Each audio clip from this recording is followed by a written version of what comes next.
اللہ الرحمن الرحیم۔ السلام علیکم ورحمۃ اللہ وبرکاتہ۔ محترم ناظرین، حضرت سیدنا امام زین العابدین علی بن حسین رضی اللہ تعالی عنہما کی ولادت 38 میں مدینہ المنورہ میں ہوئی۔ آپ کے والد بزرگوار حضرت سیدنا امام حسین رضی اللہ تعالی عنہ اپنے والد ماجد حضرت سیدنا علی رضی اللہ تعالی عنہ سے اظہار عقیدت کے لیے اپنے بچوں کے نام علی رکھتے تھے۔ اسی مناسبت سے امام زین العابدین رضی اللہ تعالی عنہ کا نام بھی علی ہے اور کنیت ابو محمد، ابو الحسن، ابو القاسم اور ابو بکر ہے، جبکہ کثرت عبادت کے سبب آپ کا لقب سجاد، زین العابدین، سید العابدین اور امین ہے۔ آپ کی والدہ ماجدہ حضرت سیدتنا شہربانو رضی اللہ تعالی عنہا فارس کی آخری بادشاہ یزدجرد کی بیٹی تھیں۔ آپ رضی اللہ تعالیٰ عنہ نے 2 سال تک اپنے دادا حضرت سیدنا علی المرتضیٰ رضی اللہ تعالیٰ عنہ کی آغوش میں پرورش پائی۔ پھر 10 سال اپنے تایا جان حضرت سیدنا امام حسن رضی اللہ تعالیٰ عنہ کے زیر سایہ رہے اور تقریباً 11 سال اپنے والد ماجد حضرت سیدنا امام حسین رضی اللہ تعالیٰ عنہ کی زیر نگرانی تربیت پا کر علوم و معرفت کی منازل طے کی۔ امام مالک لکھتے ہیں کہ ایک دفعہ امام زین العابدین عبادت میں مشغول تھے کہ شیطان اژدہے کی شکل میں آیا اور آپ کے پائے مبارک کے انگوٹھے کو کاٹنے لگا، لیکن آپ ایسے عبادت میں مشغول تھے کہ آپ کا دھیان عبادت سے ہٹ نہ سکا، اس لیے آپ شیطان کے اس عمل سے بالکل متاثر نہ ہوئے۔ ایک مرتبہ آپ رضی اللہ تعالیٰ عنہ نے حج کا احرام باندھ لیا تو تلبیہ یعنی لبیک نہیں پڑھی۔ لوگوں نے عرض کی، حضور آپ لبیک کیوں نہیں پڑھتے؟ آپ دیدہ ہو کے ارشاد فرمایا، مجھے ڈر لگتا ہے کہ میں لبیک کہوں اور اللہ عز و جل کی طرف سے لا لبیک کی آواز نہ آ جائے۔ اے میرے مالک، میں بار بار تیرے دربار میں حاضر ہوں اور ادھر سے یہ آواز نہ آ جائے کہ نہیں، تیری حاضری قبول نہیں۔ لوگوں نے کہا، حضور پھر لبیک کہے بغیر آپ کا احرام کیسے ہوگا؟ یہ سن کر آپ رضی اللہ تعالیٰ عنہ نے بلند آواز سے لبیک اللہم لبیک لبیک لا شریک لک لبیک ان الحمد والنعمت لک والملک لا شریک لک پڑھا، لیکن ایک دم خوف خزا عز و جل سے لرز کر اونٹ کی پشت سے زمین پر گر پڑے اور بے ہوش ہو گئے۔ جب ہوش میں آتے تو لبیک پڑھتے اور پھر بے ہوش ہو جاتے۔ اسی حالت میں آپ رضی اللہ تعالیٰ عنہ نے حج ادا فرمایا۔ کربلا کے دل خراش ثانیہ کے بعد جب مختار رضوان اللہ تعالیٰ علیہ نے قیام کیا تاکہ امام حسین علیہ السلام کے قاتلوں کو واصل جہنم کر سکے، ان کے لشکر کے کمانڈر جناب ابراہیم بن مالک اشتر علیہ السلام نے عبید اللہ بن زیاد ملعون کو گرفتار کر کے قتل کر دیا اور اس ملعون کا سر جناب مختار کی خدمت میں پیش کیا، جسے جناب مختار نے مدینہ منورہ میں امام زین العابدین اور جناب محمد حنفیہ رضوان اللہ تعالیٰ السلام کے پاس بھیج دیا۔ امام زین العابدین دسترخوان پر تشریف فرماتے کہ عبید اللہ بن زیاد ملعون کا سر آپ کی خدمت میں پیش کیا گیا، جسے دیکھتے ہی امام سجاد علیہ السلام نے فرمایا، جب ہمیں اسیر کر کے اس ملعون عبید اللہ بن زیاد کے دربار میں پیش کیا گیا تو اس وقت یہ اپنے ساتھیوں کے ساتھ دسترخوان پر بیٹھا تھا اور میرے بابا کا سر مبارک اس کے سامنے تھا۔ میں نے اس وقت دعا کی تھی کہ خدایا مجھے دنیا میں جانے سے پہلے اس ملعون کا کٹا ہوا سر دکھا دے۔ خدا کا شکر، اس نے میری دعاؤں کو قبول کر لیا۔ اس کے بعد ملعون کے سر کو وہاں سے دور کر دیا اور اپنے سر کو سجدہ محبوب میں رکھ دیا اور فرمایا، حمد ہے اس خدا کی جس نے میری دعاؤں کو قبول کیا اور ہمارے خون ناحق کا دشمن سے بدلہ لیا۔ نیز فرمایا، خداوند عالم مختار کو بہترین انعام اور جزائے خیر عطا فرمائے۔ کربلا کے 35 سال بعد حضرت امام زین العابدین کو زہر دے کر کیوں مارا گیا؟ حضرت زین العابدین جنہیں امام سجاد بھی کہا جاتا ہے، وہ 10 محرم 61 ہجری کو کربلا کے میدان میں موجود تھے، لیکن بہت زیادہ بیمار ہونے کی وجہ سے وہ اس جنگ میں حصہ نہ لے سکے۔ جب یزید کی فوج نے سبھی اہل بیت کو شہید کر دیا تو ابن زیاد کی نظر حضرت زین العابدین پر پڑی تو اس نے حکم دیا کہ اس لڑکے کی بھی گردن کاٹ کر اسے نیزے پر لٹکا دیا جائے۔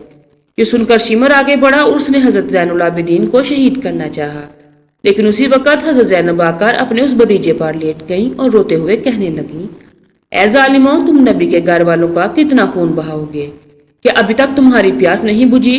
شمر نے بہت کوشش کی لیکن حضرت زینب نے اپنے اس بھتیجے کو شہید نہ ہونے دیا۔ آخر مجبور ہو کر ابن زیاد نے شمر کو روک لیا اور پھر سبھی کو لے کر پیدل ہی کوفہ شہر گیا۔ یہ شاید اللہ ہی کا فیصلہ تھا کہ حضرت زین العابدین کربلا کے میدان میں شہید نہ ہوئے، کیونکہ اس دن مردوں میں صرف حضرت زین العابدین ہی بچے تھے کہ جنہیں یزید کی فوج شہید نہ کر پائی تھی، اور پھر حضرت زین العابدین کی ایک اولاد چلی کہ جنہیں آج سید حسینی کہا جاتا ہے۔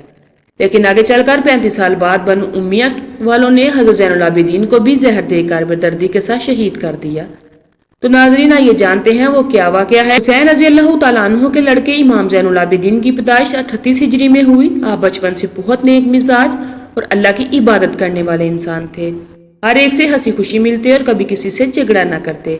حضرت زین العابدین کی پیدائش کے وقت ان کے دادا حضرت علی رضی اللہ تعالیٰ عنہ موجود تھے اور اس وقت مسلمانوں کے خلیفہ و بادشاہ تھے۔ حضرت زین العابدین کی پیدائش کو ابھی کچھ ہی دن گزرے تھے، اچانک ان کی امی بہت زیادہ بیمار پڑ گئی۔ والد حضرت حسین رضی اللہ تعالیٰ عنہ نے بہت دوا علاج کیا لیکن وہ ٹھیک نہ ہو سکی اور کچھ ہی دن بعد ان کی وفات ہو گئی۔ والدہ کی وفات کے بعد حضرت زین العابدین کو ان کی خالہ نے پالا پوسا۔ جب ان کی عمر 2 سال ہوئی تو تاریخ کا وہ دردناک واقعہ پیش آیا۔ آپ کے دادا حضرت علی رضی اللہ تعالیٰ عنہ کو ایک ظالم انسان نے چاقوؤں سے وار کر کر کے فجر کی نماز میں شہید کر دیا۔ دھیرے دھیرے وقت گزرتا گیا اور حضرت زین العابدین بڑے ہو گئے۔ آپ بہت زیادہ نیک تھے۔ جب بھی نماز کا وقت ہوتا اور وضو کرنے کے لیے پانی لے کر بیٹھتے تو چہرے کا رنگ بدل جاتا، جسم کانپنے لگتا۔ ایک دن گھر والوں میں سے کسی نے پوچھ ہی لیا کہ نماز پڑھنے سے پہلے آپ ایسی حالت کیوں ہو جاتی ہے؟ تو حضرت زین العابدین نے جواب دیا کہ اللہ کے سامنے کھڑے ہوتے ہوئے مجھے خوف محسوس ہوتا ہے کہ اس سے میرے چہرے کا رنگ بدل جاتا ہے۔ وہ جب بھی نماز کی نیت باندھتے تو 1-2 رکعت میں صبح ہو جاتی۔ ساری رات قرآن کی آیتیں پڑھ پڑھ کر روتے رہتے۔ حضرت زین العابدین اتنے سجدے کرتے تھے کہ آپ کا نام ہی سجاد رکھ دیا گیا، کیونکہ عربی میں سجاد کے معنی ہوتے ہیں بہت زیادہ اللہ کو سجدے کرنے والا انسان۔ ناظرین، حضرت زین العابدین کی شادی 57 ہجری میں انہی کے چچا حسن کی لڑکی حضرت فاطمہ رضی اللہ تعالیٰ عنہ سے ہوئی۔ آگے چل کر آپ کے 11 لڑکے اور 4 لڑکیاں ہوئیں۔ آپ کے لڑکوں میں سب سے مشہور حضرت باقر اور حضرت زید شہید ہیں۔